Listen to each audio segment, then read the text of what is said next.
धन्यवाद सभापति महोदय, अध्यक्ष महोदय, जो आपने मुझे इस महत्वपूर्ण बिल पे बोलने का मौका दिया। सर, मैं बोलने के पहले वो परिस्थिति बताना चाहूँगा कि ये बिल क्यों लाना पड़ा सरकार को। अक्टूबर 2025 को सुप्रीम कोर्ट का एक फैसला आया और उसमें केंद्र सरकार को निर्देश दिए कि जो आपके कर्मचारी हैं, सेवानिवृत्त कर्मचारी, उनको न्याय दीजिए। मुद्दा सेवानिवृत्त कर्मचारियों के और केंद्र सरकार के बीच में था। वो कब गए कोर्ट में? जब उनको विभाग में न्याय नहीं मिला। न्याय देना विभाग का काम था। वो आपसे पीड़ित होकर उन्होंने कोर्ट की शरण ली और सुप्रीम कोर्ट में एक दिन में फैसला नहीं हुआ। सर, आप इतने दिन से सरकार में, ये महीनों सालों साल ये केस चलता रहा, आपने उनको बुलाया ही नहीं। सुनते उनकी क्या पीड़ा है। आपका कर्मचारी आपके खिलाफ कोर्ट में जा रहा है, वो आपके पास क्यों नहीं आया? और आया तो आपने उसका सुना क्यों नहीं? तो पहली फेलियर हमारी यहाँ हुई कि हमने हमारे आदमियों की सुनी नहीं, जबकि हमारी ड्यूटी ये है कि हम अपने कर्मचारियों की पीड़ा सुने, उनकी वेदना सुने। वो गए सरकार के खिलाफ और फैसला आप कुछ ने कुछ और कर दिया। वो चाह रहे थे हमारा प्रमोशन हो, जिसका प्रमोशन ड्यू है उसको प्रमोशन मिलना चाहिए, समय पे मिलना चाहिए। ये कोई दो वर्गों में झगड़ा नहीं है। जैसे सर मैं आप उदाहरण दूंगा, आप साहब बहुत अनुभवी आदमी हो सर, और मैंने पहले आपको कॉन्स्टिट्यूशन क्लब में भी देखा है। कॉन्स्टिट्यूशन क्लब में जब से ये बना, इसमें चुनाव होते हैं, उसके सदस्य वोट देते हैं, कोई राजनीति नहीं होती, कोई जातिवाद नहीं होता। इस बार आपने क्या किया सर? आप ही की पार्टी के दो आदमी लड़ा दिए और जातियों के आधार पर वोट डाल दिए। फूट डालो और राज करो। सर मैं माहौल बता रहा हूं सर, मैं माहौल बता रहा हूं सर। आप अरे नहीं, जगदापाल जी, ये खुद आईपीएस अफसर हैं। बोले सर, मैं आईपीएस अफसर के खिलाफ कैसे बोले हैं? तो इधर उधर की कहानी बता रहे हैं। नहीं सर, वो नहीं कर रहा। सर मैं आप मेरे अध्यक्ष हैं सर, इस सभा के हमारे संरक्षक हैं सर। मैं आपके सामने अपनी पीड़ा रख रहा हूं सर। ये हुआ ऐसा नहीं, फिर इनके क्या होता है, ये अधिकारी और कर्मचारी लड़ेंगे तो कार्यकुशलता जाएगी, ये कार्य, इनका मन कार्य में लगेगा नहीं और कहीं न कहीं नुकसान होगा विभाग को, और विभाग को नुकसान होगा तो देश को होगा। ये जो केंद्रीय सशस्त्र बल हैं सर, ये गृह विभाग के अधीन आते हैं और गृह विभाग में आंतरिक सुरक्षा विभाग के अधिकारी हैं। इनके आईएएस डिवीजन है सर, इंटरनल सिक्योरिटी डिवीजन, उसके सचिव होते हैं इनके। उनको ये पता नहीं था कि इनके अधिकारी और कर्मचारी लड़ रहे हैं सुप्रीम कोर्ट में। इन्होंने बताया नहीं सरकार को, इनकी ड्यूटी नहीं थी है बताना। आपके कर्मचारी क्या कर रहे हैं, किससे दुखी हैं, क्यों दुखी है, कब तक दुखी है, आपको पता ही नहीं था। क्या गृह विभाग चला रहे थे आप? क्या चला रहे थे? किसकी जिम्मेवारी थी? आपने जिम्मेदारी क्यों नहीं तय करी? और उसका फल क्या होता है सर? जब इन अधिकारियों के इनके में झगड़ा होता है, आपका बालाकोट होता है, पहलगाम होता है, क्योंकि वो तो झगड़े में व्यस्त है। आपकी ड्यूटी कौन करेगा? ये आपकी कमजोरी है सर। मैं इसलिए कह रहा हूं, देश की सुरक्षा का मसला है, और देश जब आंतरिक रूप से सुरक्षित नहीं है तो बताइए यहाँ का नागरिक कैसे सुरक्षित होगा? मुझे वो दिन भी याद है सर, कुछ दिन पहले इसी पार्लियामेंट में, इसी सदन में असुरक्षा की भावना कितनी थी। हमारे माननीय प्रधानमंत्री जी को सूचित किया गया कि आप मैं सदस्य एक बात हूं, कभी सदन के अंदर स्पीकर के वक्तव्यों पर सवाल नहीं उठाते। नहीं, आपने विश्वास के सर नहीं, मैं ये नहीं कह रहा हूं सर, मैं कह रहा हूं सुरक्षा की बात, मैं सुरक्षा की बात कह रहा हूं सर, मैं कर रहा हूं सुरक्षा की बात। मैं किसी भी का नाम नहीं लेता सर। हमारे देश में हर नागरिक सुरक्षित होना चाहिए, हर नागरिक, और सुरक्षा प्रदान करना सरकार की जिम्मेवारी है। ये तो सही है। अब सर बताइए, अगर हर नागरिक की बात छोड़ दिए, अगर प्रधानमंत्री असुरक्षित है तो बताइए सुरक्षित कौन है? मुझे ये पीड़ा है सर, मैं किसी पर आरोप नहीं लगा रहा, मुझे पीड़ा है। सदन में सुरक्षित नहीं है, सदन में सदन का नेता सुरक्षित नहीं है, तो ये सदन का मेंबर कहां जाएगा?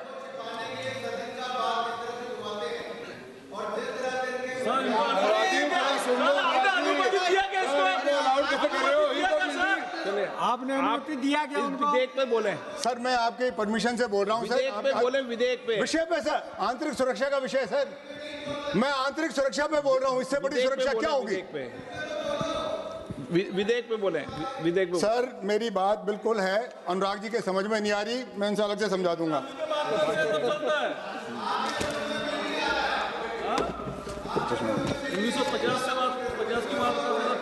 सर मैं इस विषय पे इसलिए बोलना चाहता हूं कि ये 2026 है सर।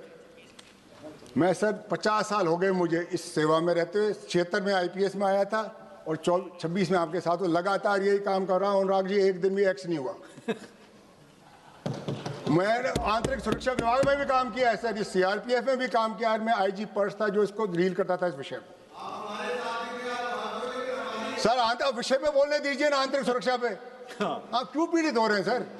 इसमें आपका नाम नहीं आएगा। आप चेयर को संबोधित करें। सर मैं आपको संबोधित कर रहा हूं सर। अनुराग जी को मैं प्रयास करूंगा आपको समझाने की। सर ये आंतरिक सुरक्षा का विषय है। मैंने एक देश के नागरिक के रूप में देखा है इसको। मैंने प्रधानमंत्री कार्यालय में भी आंतरिक सुरक्षा विभाग देखा है। मैं सुरक्षा सचिव था मनमोहन सिंह जी के कार्यालय में, वहां से भी देखा है। मैं सीआरपीएफ में भी था, इसी विभाग को डील करता था। और मैं पुलिस में डीजी भी रहा हूं और इस सदन का सदस्य हूं। मेरे अनुभव के आधार पर बोल रहा हूं, मैं किसी पर आरोप नहीं लगा रहा हूं। मैं मेरे 50 साल के अनुभव पे कह रहा हूं कि इसमें सुधार की आवश्यकता है। उसमें किसको आपत्ति है? अगर हमारा सुधार आंतरिक सुरक्षा ठीक होती, अगर संवेदनशीलता होती, तो शायद ये पहलगाम और ये पुलवामा नहीं होता। हम जवाबदेही तय करते।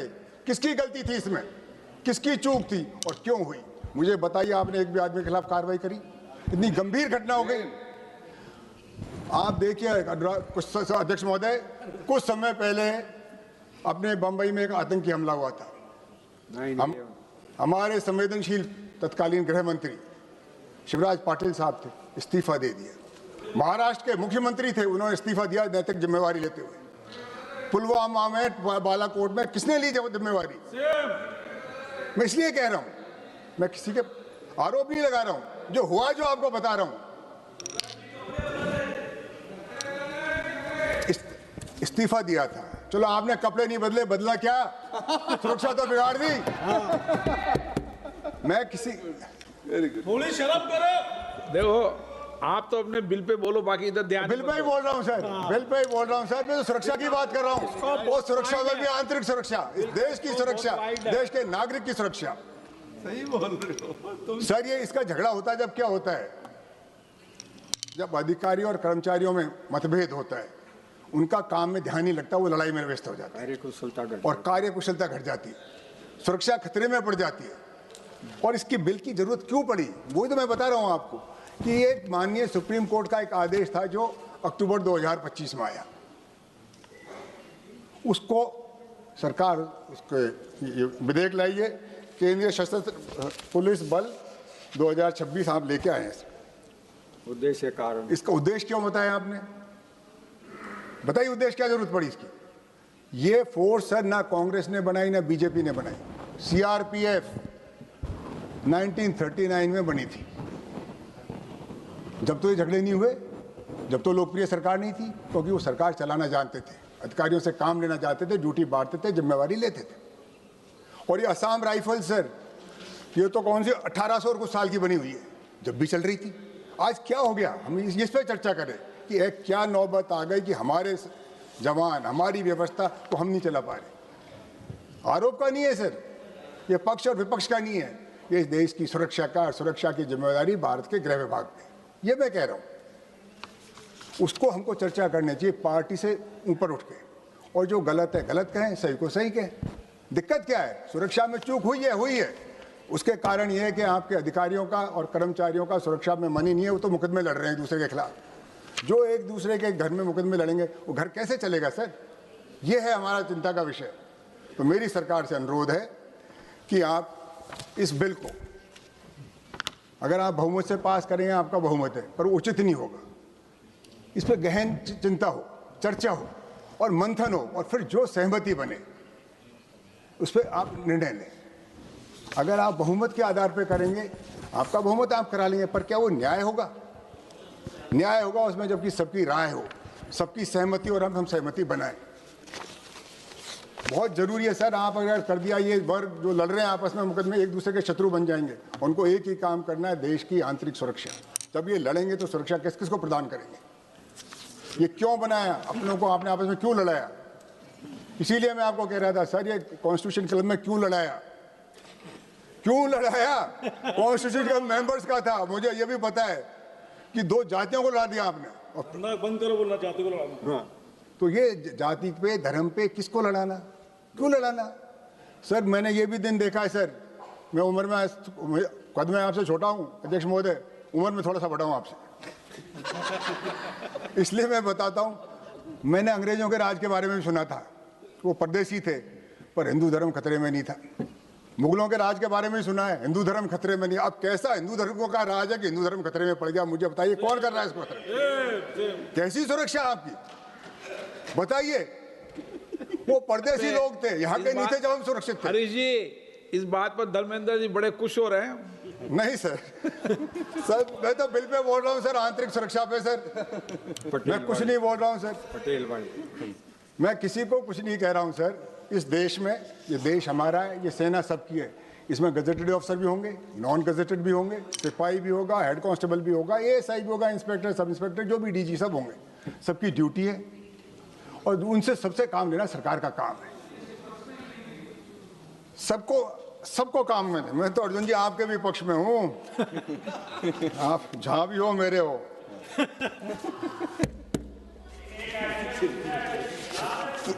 सर मेरा ये जो अनुरोध है ये बहुत गंभीर विषय है। आज हम इस पार्लियामेंट में बैठे हैं, इस सुरक्षा व्यवस्था में बैठे हैं, हम सुरक्षित है इसलिए बैठे हैं। अगर हम असुरक्षित होंगे, ये देश असुरक्षित होगा, इस देश में सुरक्षित कौन होगा? सेवा प्रदान करने वाले असुरक्षित है, वो कोर्ट में जा रहे हैं, उनके अधिकार सुरक्षित नहीं है। तो किसके अधिकार सुरक्षित है? ये सेना किसके लिए है? ये सदन किसके लिए? सेवाएं किसके लिए? ये देश के लिए और देश को चलाने वाले, जिसमें पक्ष और विपक्ष दोनों हैं, हम सब मिलकर काम करें। इसीलिए मैं आपसे अनुरोध कर रहा हूँ गृह मंत्री महोदय कि इसको जेपीसी को दें, सबकी राय लें। आप अब बिल लाए, 2 घंटे बाद पास कर दोगे, चर्चा कहाँ हुई? 2 दिन पहले आते, कागज जाटते, पढ़ते, लिखते, आपको अपनी राय देते। होना तो सदन को ही पास करना है। ऐसी क्या जल्दी पड़ रही है आपको कि आज के आज ही इसको पेश करोगे, आज ही पास करोगे? क्या हो रहा है? जनमत जानो, जनमत जानिए, लोगों की राय लीजिए, देंगे आपको राय। सर्विंग ऑफिसर भी देंगे, रिटायर्ड भी देंगे, कहीं भी सर।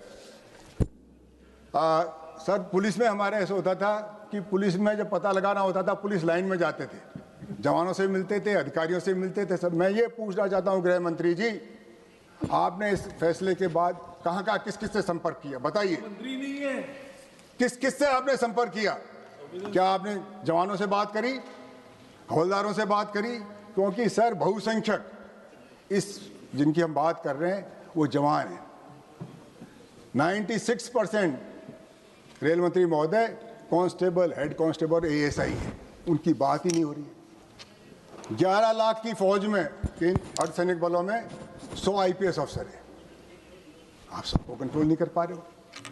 3000 गजेटेड ऑफिसर हैं सर, उनकी आप कंट्रोल नहीं कर पा रहे हो। और ये 96% है उनकी आप सुन ही नहीं रहे, तो किसकी सुन रहे हो? ये फौज को चलाएगा कौन? अधिकारी आदेश देंगे, पालना वो करेंगे। आप कानून बनाएंगे, कानून को लागू वो करेंगे, उनकी आप सुन ही नहीं रहे। मुझे एक दिन बता दीजिए आप कहाँ गए, मैं आपकी बात पूरी मान लूँगा। आपने किसी से चर्चा नहीं करी। कोई आदमी आपको बताता है, क्या पता, उसका मुझे पता नहीं कैसे बनाते हो, पर ये बिना चर्चा के जल्दी में लाया गया बिल है। मैं इसका विरोध कर रहा हूँ आज इस आधार पर। इसकी खूबियाँ आप हो तो बता देना, क्या जरूरत पड़ी इस बिल को आज ही पेश करके? आज ही तो ये पुराना मसला है सर, 10 साल से मुकदमा चल रहा है, जब आपकी नींद नहीं खुली। ये लोग क्यों तो कोर्ट में गए, सुप्रीम कोर्ट सीधा नहीं पहुंचता, कोई नीचे कोर्ट में भी केस चला होगा, धीरे धीरे वहां चला। जब क्या कर रहा था आपका गृह विभाग, क्या कर रहा था आपका कानून विभाग, वहां के वकील भी होते हैं। आप कोर्ट में क्यों हारे, उसका आप जवाब दीजिए। कोर्ट ने, हाई कोर्ट ने आपकी बात नहीं मानी, सुप्रीम कोर्ट ने नहीं मानी, तो इसी बात में क्या कमी थी आपकी में? अगर आप देश हित की बात कर रहे थे, देश की सुरक्षा की बात कर रहे थे, तो कोर्ट क्यों नहीं माना? मैं नहीं मानता कोई कोर्ट हमारे कानून के, देश के खिलाफ है। कहीं न कहीं हमारी बात में कमी है, हमने उसको ढंग से पेश नहीं किया, लोगों को संतुष्ट नहीं किया। आप जवानों का भी साथ लीजिए, अधिकारियों का भी साथ लीजिए, कोर्ट में भी अपनी बात रखें, ताकि हमारे देश को अच्छी सुरक्षा व्यवस्था मिले। सर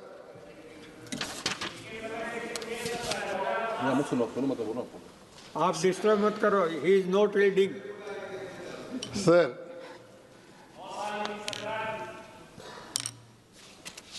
धन्यवाद। आप कर लो।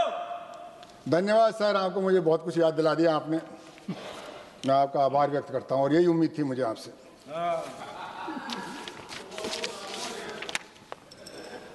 सर, ये जो अलग अलग फोर्स बनी, अलग अलग उद्देश्य बनी थी, अलग अलग समय पर बनी थी, क्योंकि मुझे पता है गृह मंत्री जी क्या जवाब देंगे। इसके लिए तो नेहरू जी जिम्मेवार है। सीआरपीएफ 1939 में बनी थी जब नेहरू जी प्रधानमंत्री नहीं थे। सर,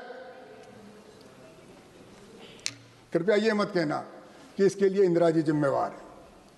आप इंदिरा जी के बारे में कुछ कमी है तो जरूर बताइए, पर इंदिरा जी वो ही हैं जो आप बार बार कहते हो पाकिस्तान हमारा दुश्मन है, पाकिस्तान का ये कर देंगे। इंदिरा गांधी ने बात कम करी और पाकिस्तान के 2 टुकड़े करा दिए, वो इंदिरा गांधी थी।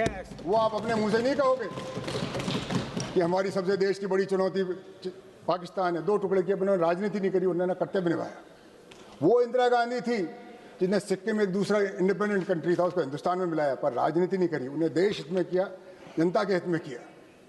करना कुछ नहीं, बातें बड़ी बड़ी करनी। वोट भी नहीं मांगे पटेल, करना कुछ नहीं। मुझे बताइए क्या किया आपने, क्या किया? पाकिस्तान की कितनी इंच जमीन ली आपने? नहीं बात करोगे आंतरिक सुरक्षा की? आप तो इंदिरा जी ने कर दिया, नेहरू जी ने कर दिया, एक उन्होंने किया। उन्होंने देश को निर्माण किया, देश को आज़ादी दिलाई। इस पार्टी के वो सदस्य थे, कांग्रेस पार्टी के सदस्य थे, कांग्रेस पार्टी के बड़ा नेता थे। नेहरू जी का भी योगदान था, गांधी जी का भी था, पटेल का भी था, और जितने हमारे स्वाधीनता संग्राम तो सब पार्टियों का, एक पार्टी का आंदोलन ही था, उसका नेतृत्व कांग्रेस पार्टी ने किया। तो आप जो अपनी बात बताइए कि आपके कार्यकाल में आपके विभाग का ये फेलियर क्यों हुआ, आपसे कहाँ चूक हुई? उस चूक को पहचानिए, उस चूक को दुरुस्त कीजिए, और जिसकी गलती है उसको सजा दीजिए, जिम्मेवारी लीजिए। आप इंचार्ज हैं इसमें। आप इसको थोड़ी कहेंगे विपक्ष के नेता को कि साहब आप जिम्मेवार हो इसका। आपको 12 साल से आप सत्ता में हैं, आपको ये पता नहीं कि आपके खिलाफ मुकदमा चल रहा है? आपको पाकिस्तान का पता है, अमेरिका का पता है, इसका पता है, खुद का क्या हो रहा है वो आपको पता नहीं है। ये बड़ी अचंभे की बात है। अभी भी समय है सर, चूक जाइए। अपन जागे या नहीं जागे, जनता जाग रही है। पटेल वाला पटेल। सर, मैं एक उदाहरण देता हूं आपको, कुछ अश्विनी जी की समझ में आएगा। सर, सरदार पटेल जब भारत के गृह मंत्री बने, या भारत जब आज़ाद हुआ, एक देश नहीं था। अंग्रेज एक बिखरी हुई विरासत छोड़ के गए थे, राजा रजवाड़े थे। और अंग्रेज क्या कह के गए? आप हिंदुस्तान में रहना चाहो तो हिंदुस्तान में रहने लो, पाकिस्तान में जाओ तो पाकिस्तान चले जाओ, और आज़ाद रहने, स्वतंत्र रहना चाहो तो स्वतंत्र हो जाओ। ये सरदार पटेल थे जिन्होंने हैदराबाद को एक किया, गृह मंत्री के पद पे थे, वो एक किया। कश्मीर की आप जानते हो, राजा कहीं जाना चाहता था, प्रजा कहीं जाना चाहती थी, सरदार पटेल ने कहा नहीं, हिंदुस्तान में रहना पड़ा। पर हिंसा नहीं करी, उसकी राजनीति करी। जूनागढ़ गुजरात में सर, पता नवाब साहब क्या कहते थे, बेगम क्या कहती थी, और उन्होंने कहा नहीं, मैं हिंदुस्तान का गृह मंत्री हूँ, हिंदुस्तान के गृह मंत्री इसको एक रखूँगा। हमारे बहुत सारे रजवाड़े थे, उन्होंने अपना कर्तव्य निभाया, धर्म निभाया, किसी पे बहाना नहीं बनाया, और सबको एक किया, अपनी कलम से, अपनी काबिलियत से, और सबके सहयोग से। आरोप लगाना किस पे? अपना देश है सर, पक्ष भी अपना है, विपक्ष भी अपना है, सेना भी हमारी है, अधिकारी भी हमारे हैं, कर्मचारी भी हमारे हैं। तो ये हमारे लिए बहुत जरूरी है सर। आप उस कुर्सी पे बैठे हुए हो जिसपे सरदार पटेल बैठे थे, वो सरदार पटेल जिन्हें राजा रजवाड़ों को, आप तो अपने मातहत कर्मियों की बात कर रहे हो, उनसे काम करवाया कि होना पड़ेगा। अश्विनी वैष्णव साहब जोधपुर साइड से आते हैं, वहाँ का राजा, युवा राजा, पाकिस्तान जाना चाहता था, वो पाकिस्तान की सीमा का था, और अंग्रेज उनको छूट दे के गए थे। उन्होंने कहा नहीं, कैसे मनाया होगा वो तो वही जाने, पर उन्होंने अपनी काबिलियत से मनाया। और जो नहीं माने सर, अध्यक्ष महोदय, अरे जी ये इतिहास में डिबेट नहीं हो रही। अध्यक्ष महोदय, अध्यक्ष आंतरिक सुरक्षा की बात हो रही है। आप कर्मचारी उनको नहीं रख सके। अरे सर, मैं आंतरिक सुरक्षा पे बात हो रही है, आंतरिक सुरक्षा पे बात हो रही है। उन्होंने आपसे, आपके मातहत कर्मचारी नहीं मान रहे, उन्होंने राजा रजवाड़ा को झुकाया, वो सरदार पटेल था, वो देश का गृह मंत्री था। ये है बात, इस बिल पे बात हो रही है ना, बिल पे बात करेंगे सर, बिल पे ही तो बात कर रहा हूँ। आंतरिक सुरक्षा की, बिखरे हुए देश को एक किया, आंतरिक सुरक्षित किया, सरदार पटेल ने किया, वो भारत के गृह मंत्री, वो भी गुजरात से थे, आप भी गुजरात से हो, आप भी गृह मंत्री हो, सब कुछ आप ही हो, सत्ता भी आपके, और आप तो सर्वशक्तिमान हो सर। आपको डर किस बात का? आपको चैलेंज कौन करेगा? शिवसेना भी आपके साथ है, एनसीपी भी आपके साथ है, जो देखो कौन है आपके विरोध में? ये कुछ लोग हैं, हम लोग यहाँ बैठे हैं, पर हम राजनीतिक विरोधी हैं सर। देश के हित में हम भी आपके साथ हैं, वेरी गुड। देश के हित में आपके साथ हैं। तो मैं आपसे प्रार्थना करता हूं सर, मैं इस बिल का विरोध करता हूं और इससे आपसे आग्रह करता हूं, इसको जनमत के लिए जेपीसी को भेजें, व्यापक इस पर चर्चा करें और फिर जो भी सहमति बने उस काम करेंगे। धन्यवाद सर।